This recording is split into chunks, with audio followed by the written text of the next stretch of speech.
Hello, everyone, and welcome to a special episode of the Web3 Experience. Today, I'm here with Randy Pierce, CEO of the Brooklyn Chamber of Commerce. I was one of the 50 most interesting people in Brooklyn, as noted by Brooklyn Magazine. And Kathie Lee, Executive VP of Policy, Global Affairs, and General Counsel at the Brooklyn Chamber of Commerce. Yeah, I practice law.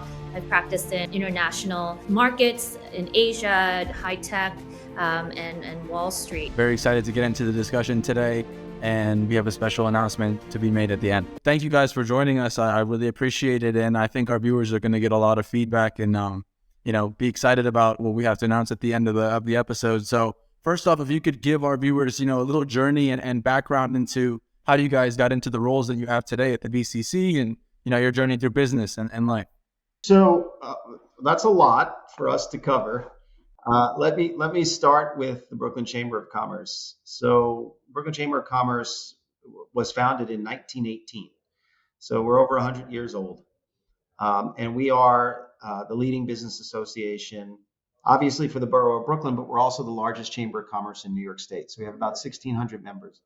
And we have a long history of sort of coordinating activities for the business community. And really, the four things that we do, and this is similar across chambers of commerce in general: promotion, support, advocacy, and convening. Right. So promotion is really about telling the story of our members, what they do, getting them exposure so that they could essentially sell more products and services. Right. So that's the promotion piece of our mission.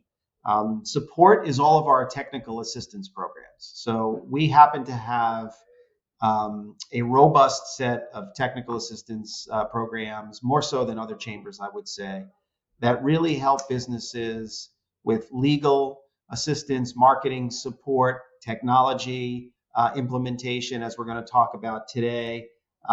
We do financing for small businesses. We're a micro lender. We have our own community development financial institution. It's an affiliate called the Brooklyn Alliance Capital.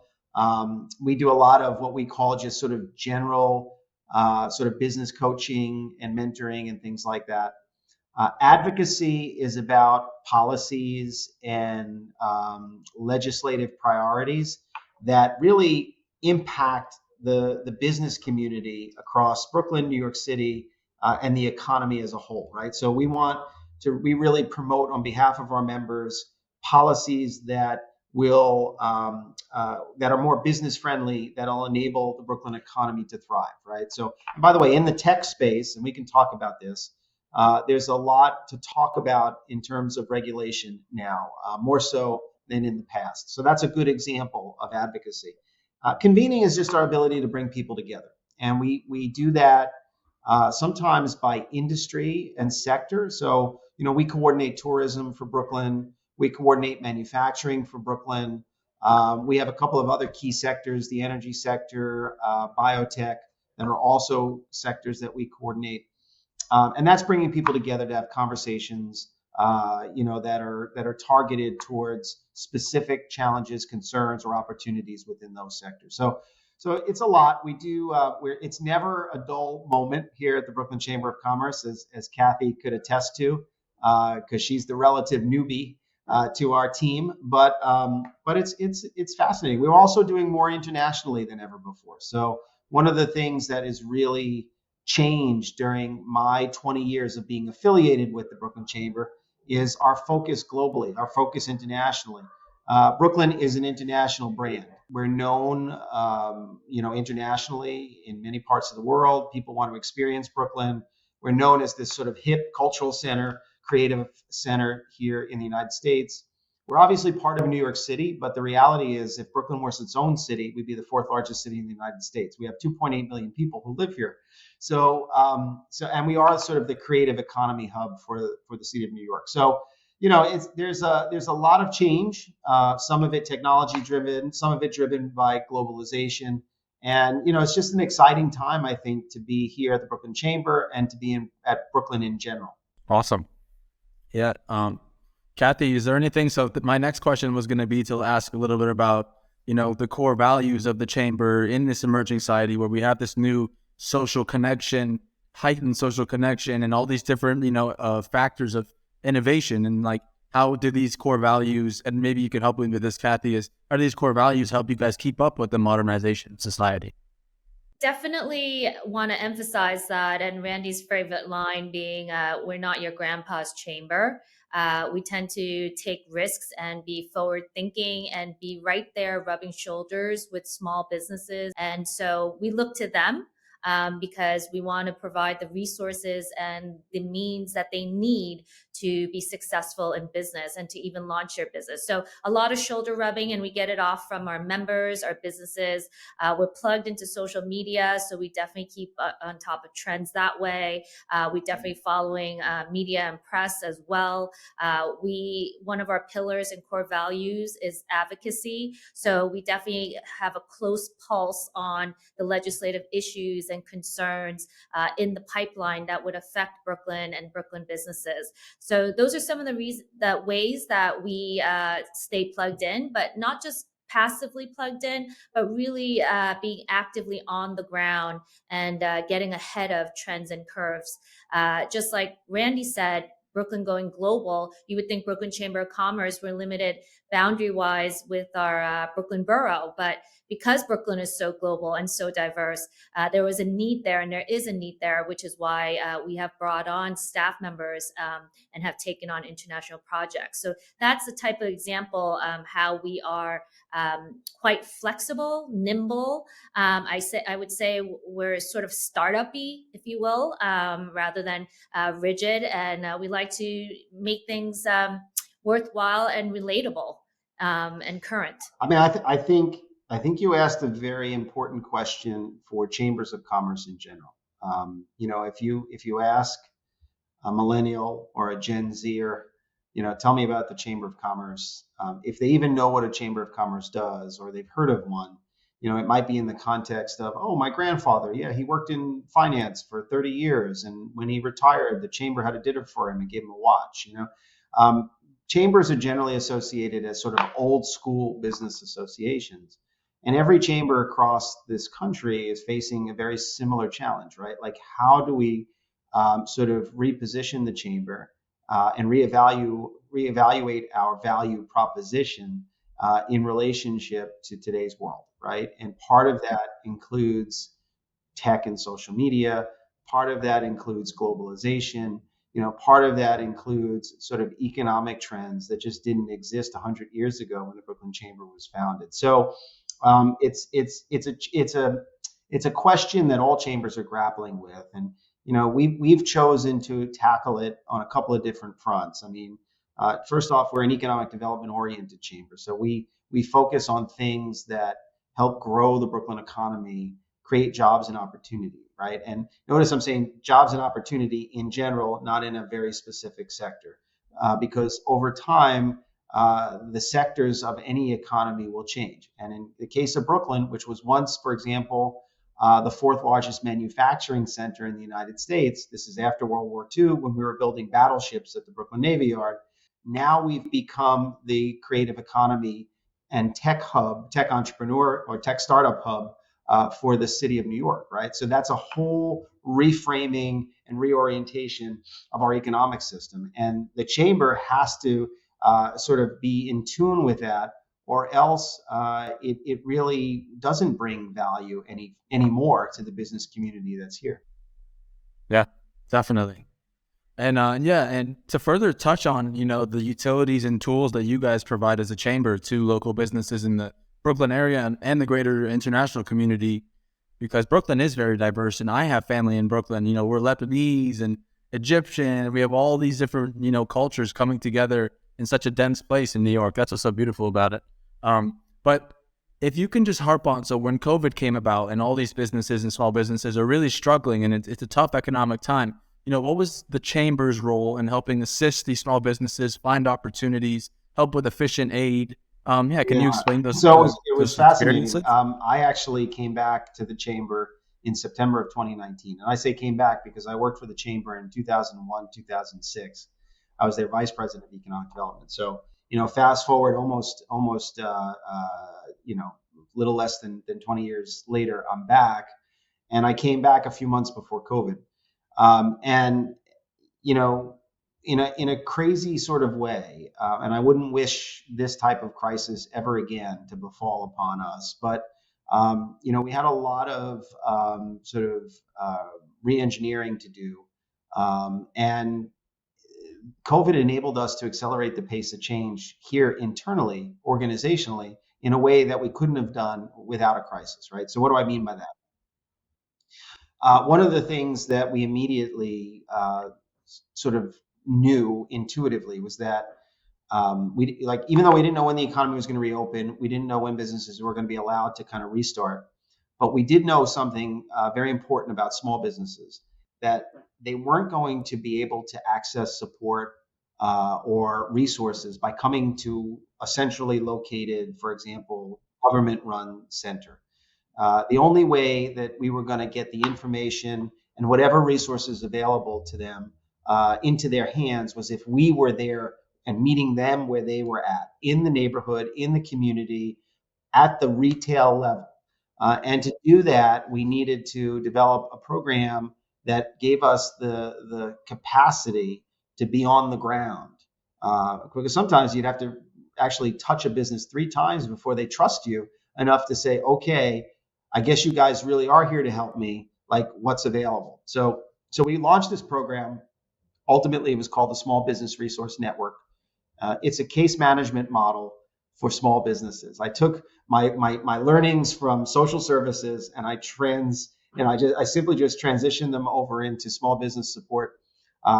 We got a citywide funder, the Peterson Foundation, that enabled not just the Brooklyn Chamber, but all 5 chambers in New York, so Brooklyn, Queens, the Bronx, Staten Island, and Manhattan, to deploy what we call business recovery specialists. And we built a team. We built a team on the ground, language that spoke various languages, 19 different languages, culturally sensitive to some of the particularly the immigrant business communities that we serve. And we were on the ground literally every day, serving the community where they were at. Businesses as they were reopening, bringing them PPE, helping them with their loan applications or their financing applications, providing them website support. Some of them didn't have websites, so we launched a program called Open and Online where we built websites. So that was that program still exists today. It continues. It's evolved a little bit, but the need for that type of on-the-ground support will probably never go away. So we're still doing that. Second thing was on the financing side. One of the things that's very unique about the Brooklyn Chamber of Commerce, we have our own financing arm. We didn't have a lot of money to lend until the crisis. One thing I learned was that the more you lend, the more you're eligible for. And during COVID, there was a lot more resources put into CDFIs in order to work with particularly minority and women-owned businesses. So we were able to raise some money through crowdfunding. Then we were able to get some federal support. But the big breakthrough came when the Joe and Clara Tsai Foundation, the owners of the Brooklyn Nets, Joe and Clara Tsai, launched the Social Justice Fund for Brooklyn. So the Social Justice Fund for Brooklyn came in the wake of the George Floyd murder and the protests that were happening, particularly in Brooklyn, particularly at the Barclays Center. And Clara Tsai in particular made a $50 million commitment to social justice here in Brooklyn, just for Brooklyn. And we were able to convince her to carve out $2.5 million for small businesses, BIPOC businesses, that couldn't access financing elsewhere because they didn't qualify. So she helped us launch. She funded and we launched the Brooklyn Accelerate Loan Program.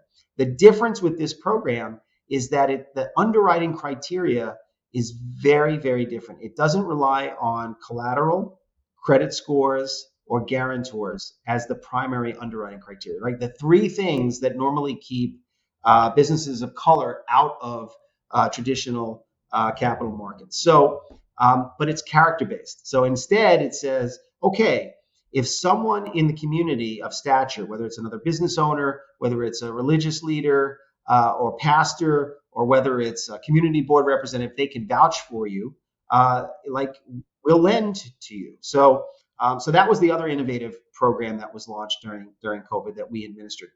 And then the sort of third piece, one of the things we realized almost by accident, being out in the neighborhoods all the time, was that if a small business existed in an area that already had a business improvement district in place or a merchant association in place, generally speaking, they were in a better position to weather the storm than all these other commercial corridors that didn't have any organizing entity on the ground. So like the light bulb went off and we were like, wait a minute, let's build capacity for the future. Let's build capacity to tackle maybe the next crisis. Let us hope we never have a crisis like this. But if we can do merchant organizing in parts of Brooklyn that didn't have any organizing entity at the neighborhood level, then we were building insurance and protection for the future should something else occur. So we were able to work in 5 different neighborhoods. Canarsie, which is in Southeast Brooklyn, Rockaway Parkway Avenue L, Homecrest Avenue U corridor, which is a very diverse corridor of small businesses. I mean, literally, it's the Chinese American community, it's the Orthodox community, it's the Russian community. That corridor serves a lot of immigrant communities.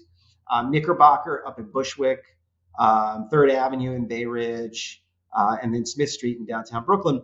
Like we were taking on the role of trying to essentially organize on a commercial corridor level capacity to like build a merchant association. Like not everyone can have a bid, but everyone can have a merchant association, and all it takes is a few champions and commitment from the businesses that are there to say, hey, yeah, we think this is important. We'll sign up. You know, maybe we'll provide a donation, or we'll work on events together, or joint marketing and things like that. So that's another important component. So these 3 areas, the sort of business recovery, the micro lending, CDFI, social justice fund, and then commercial corridor organizing, really became the ways that we sort of restructured our activities in response to the crisis. And in the process, we started to sort of restate in a way our value proposition, right? Focusing more on small businesses, focusing more on neighborhoods and communities that the chamber previously didn't touch.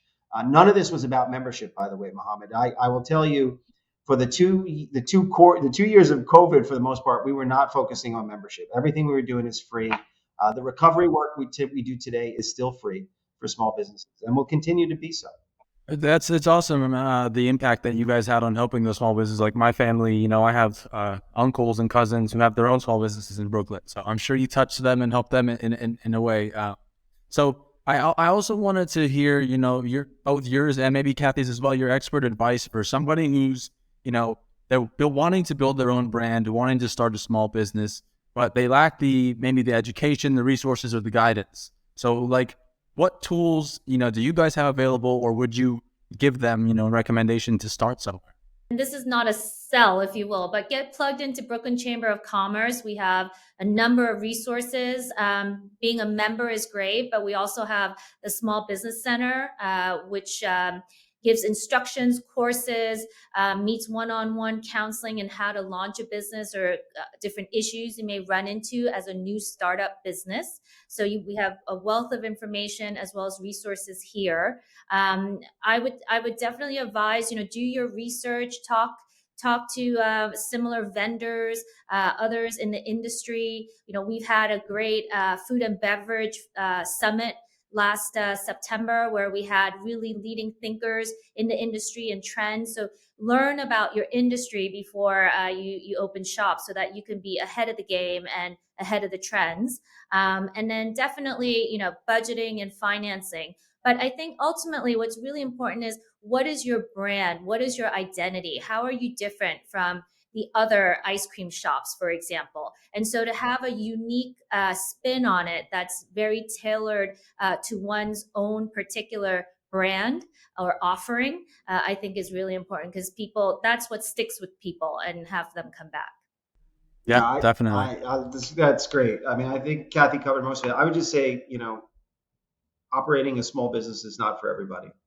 And I think the one thing that people misunderstand is just the amount of time and personal energy that you have to put into running a small business, right? It essentially consumes your life for an indefinite period of time. And and it's not as glamorous as we sometimes make it look. And I think there's a part, and if you take our business basics course, for example, there's a part of it that's really just about soul searching, right? Like, is this really what I want to do? And if so, then I need a plan. I need a really good plan. I just can't wake up one day and say, I think I'm going to start a clothing store. I mean, it just, don't take that second mortgage out on your home just yet until you realize on the technical side, the business planning and what that process looks like, and on the personal side, what sacrifices you're going to have to make, and your family is going to have to make in order to do it well.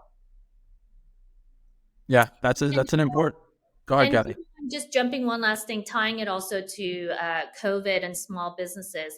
I think one thing that we've really learned to survive is that not only do you line up all your ducks or building blocks to open a successful business, but to continue that success, you have to be flexible and you have to be open-minded and ready to pivot. So all the businesses that have survived and thrived, they had to be creative, flexible, and pivot and change that business model or plan. So planning is great, but I think COVID has showed us to be flexible and to have many plans. And you need to really adjust with what the economic environment is telling you to thrive. Yeah, definitely. These like waves, and the waves of technological shifts in society, like COVID forced us to go a lot more virtual and make people evolve and businesses adapt. Conference calling like we're doing today became so big over COVID. Before that, everybody thought that you had to be in the office to be efficient and to work hard, but we're seeing that, we can still operate on a global level and build businesses on the global level. And Randy, I wanted to touch back on what you said about the importance of how businesses and creating your own brand and your own business is not for everybody. It's a huge commitment. And it made me think of like me as a child. My dad has always been an entrepreneur. He had a glass shop and a gas station and construction and a sports bar. So I always saw him in different endeavors. And today, to this day, I'm always like, Dad, I have this idea. Let's start this business. Let's do this. And he's like, do you even understand the capacity? Like, he had to promise my mom that he would sell the sports bar and another business before, before I turned 5, so that he could, because I played baseball. I played a lot of sports, and I don't know how parents really keep up with the kids' schedules, to be quite honest. We'll get to as for another day. So to pivot a little, Randy, I wanted to get your opinion on,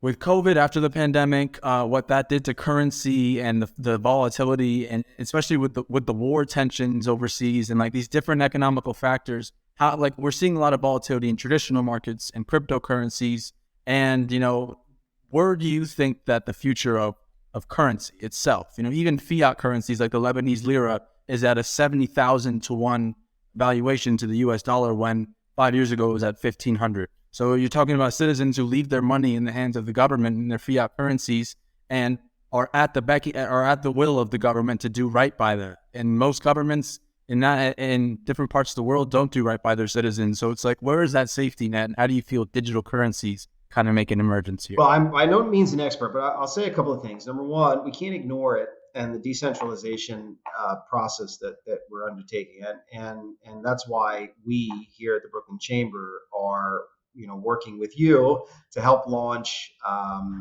Web3 program that will help educate more of our members on what's going on. I think there's always going to be a role for traditional currencies, for better or for worse. So the question for me becomes, how does cryptocurrency become additive to some degree, and how does it stake out its role in the world financial system in a way that gives people more choice, right? It's about choice.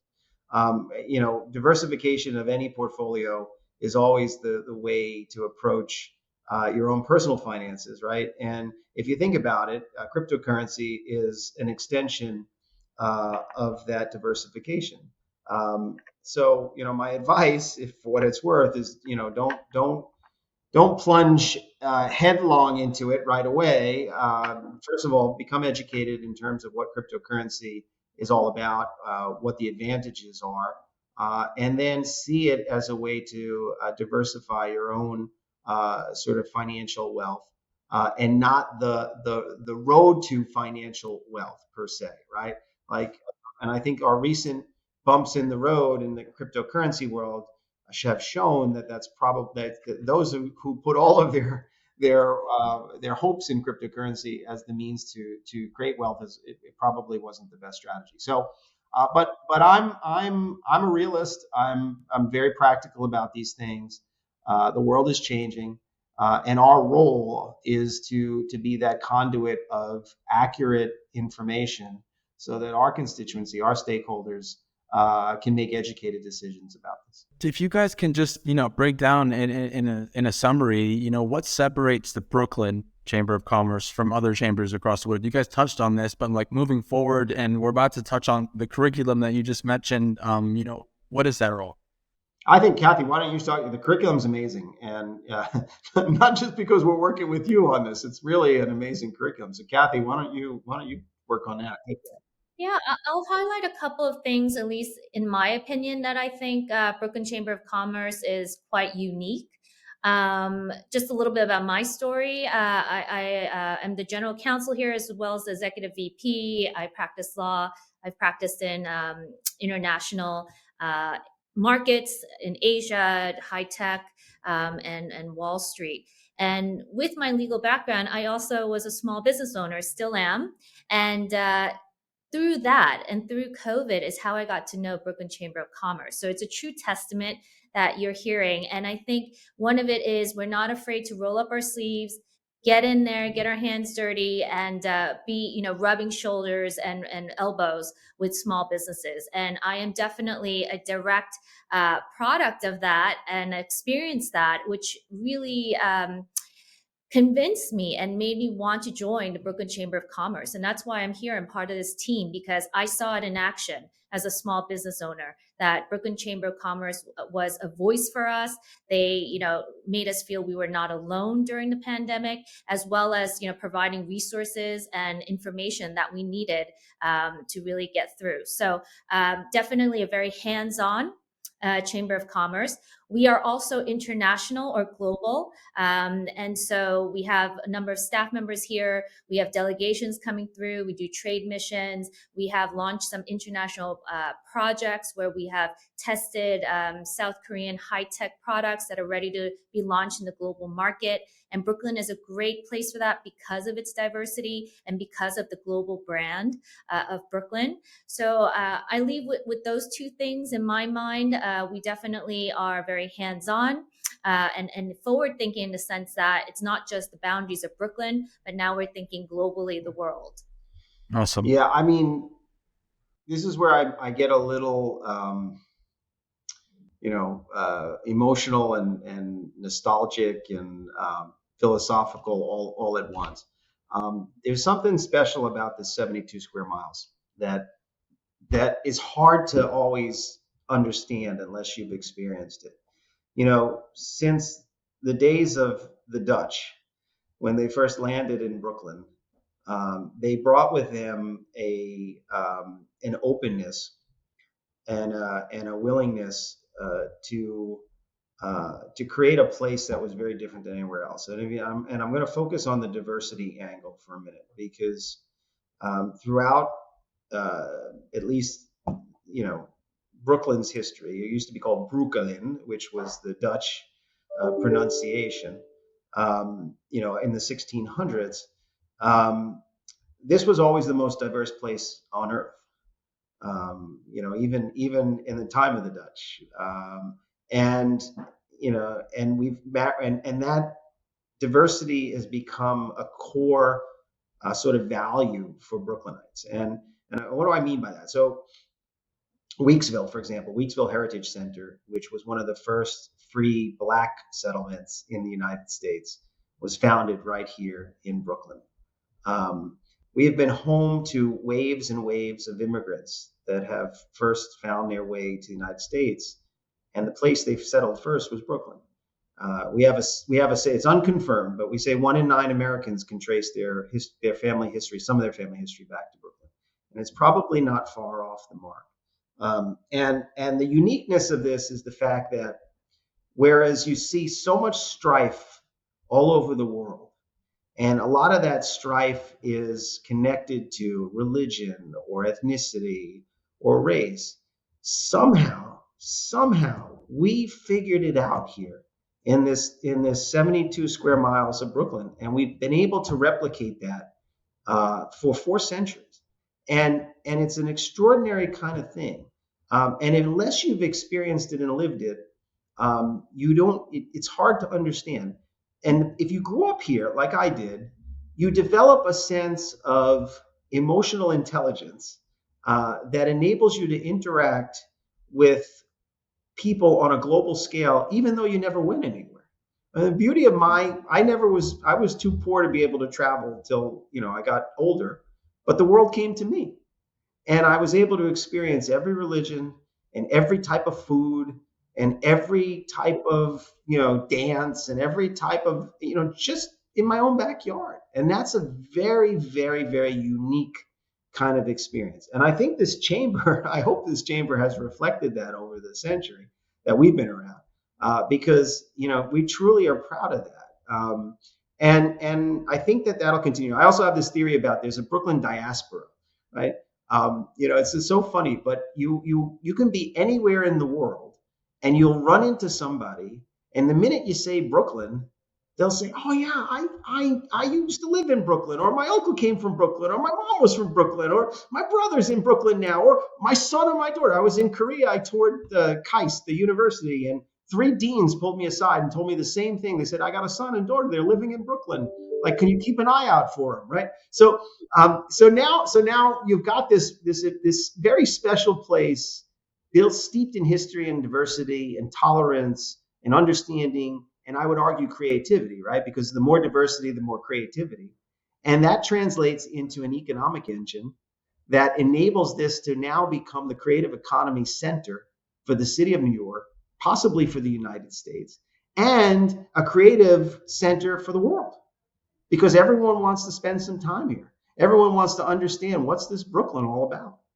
And, that's a very good position for a Chamber of Commerce president to be in, when we could export that as the most important export, which is the live, work, play, creative brand that we've created here, which is steeped in real, true experiences and learnings. So that's what I think makes us the most special of all the chambers. That's amazing, Randy. It's amazing. I love seeing the passion in your tone when you say that too. And I think you're totally right. And Brooklyn is such a special place.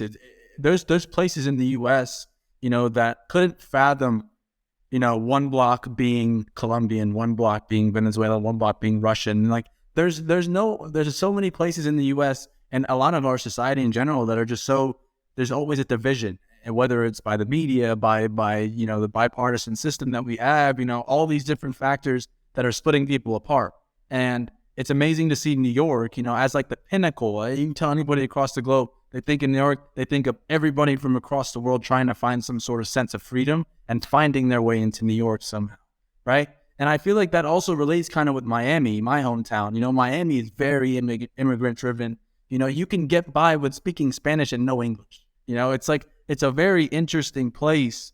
And I think Brooklyn is the same. And I don't think it's a coincidence that, our teams join forces and are going to put on something as special as the curriculum.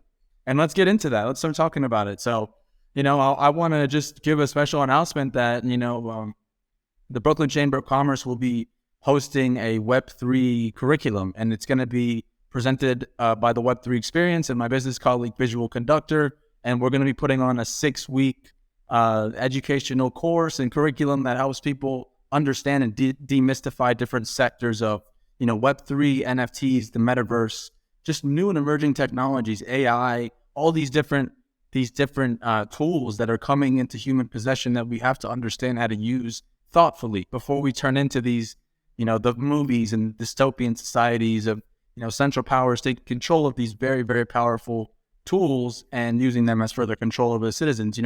Decentralization, Web3 is a beautiful way for people to understand how to control your data, your money, your finances, and your family's wealth and things like that. So the Web3 experience, is going to be hosting this beautiful curriculum with you guys. And yeah, I want to hear your opinion and talk to people about it.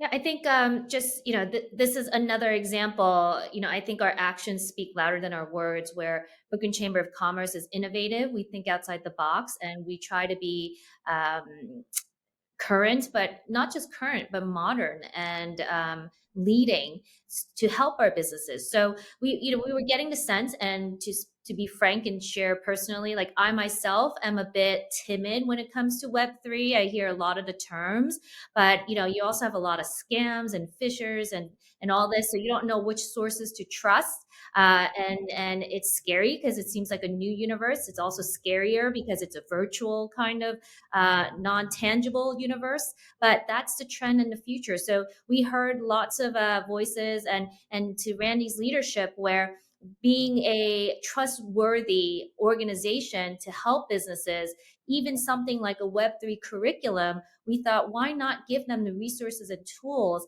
demystify it, give them the basic, training and understanding, so that they can even make it work for them, not only in their lives, but their business. And further grow. And if the demand is there, we would roll out more programs and projects to the next level. But it's really to get people to get familiar, get comfortable, and have another resource and to learn.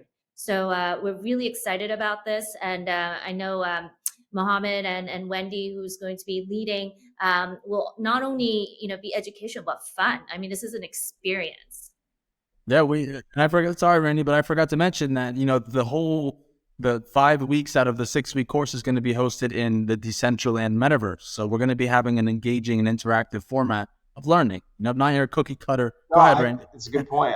First of all, number one, thank you, Kathie. It's been your leadership that's helped put this together, and thank you to you, Muhammad and Wendy.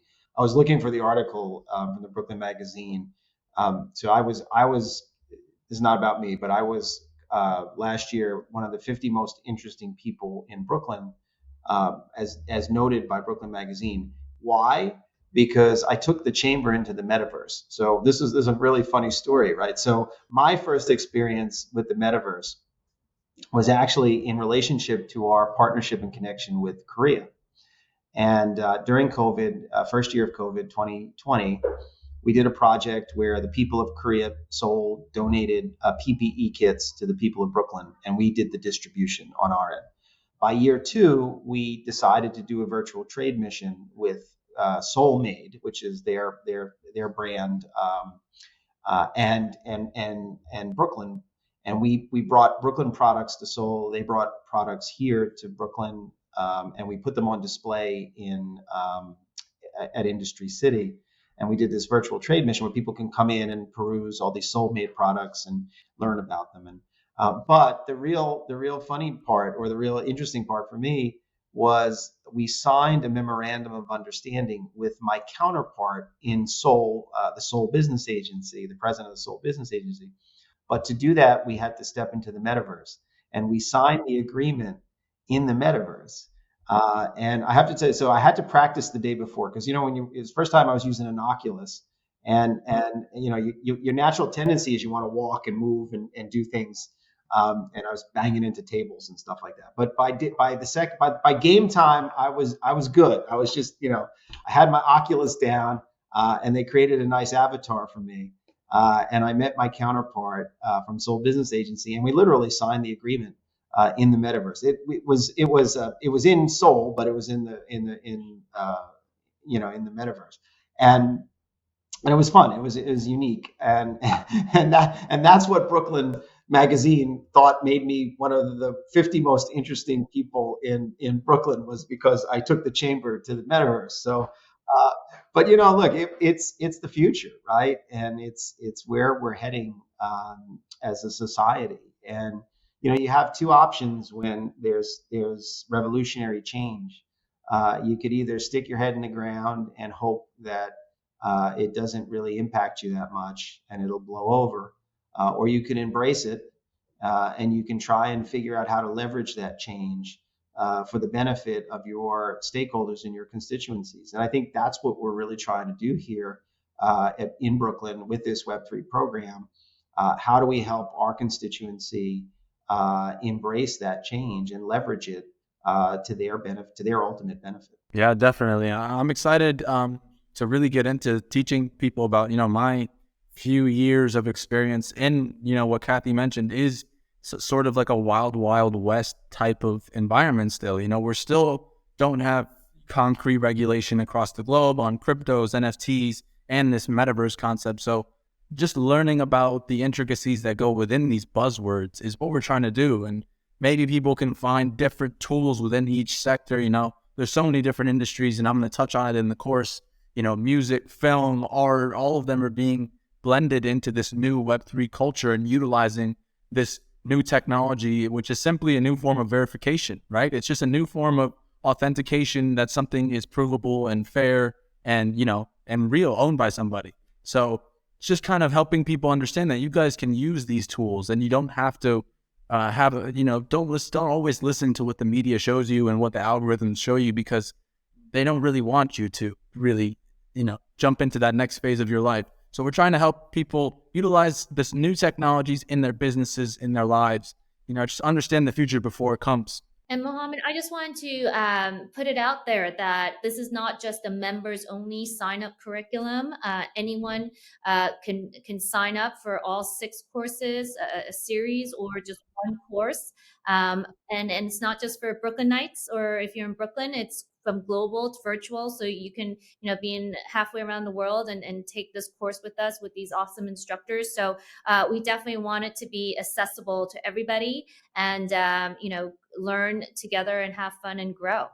And to sign up, give us a week or two, but brooklynchamber.com is the website under events, and you'll be able to sign up no matter where you are in the world. We'll get the word out, I promise. Well, anything else you guys wanted to touch on? Anything else? Well, anyone listening to this, if you're ever in Brooklyn, we're here at Industry City, which is a very incredible repurposed old manufacturing campus, 6 million square feet, which has now become this creative economy hub. We're in the southwest part of Brooklyn along the water. Check us out at Industry City. You're more than welcome to join us here. Awesome. Randy, Kathie, thank you so much for joining me, and I'm so excited to continue what we're building. Great. Thanks. Bye, guys. Bye. Bye.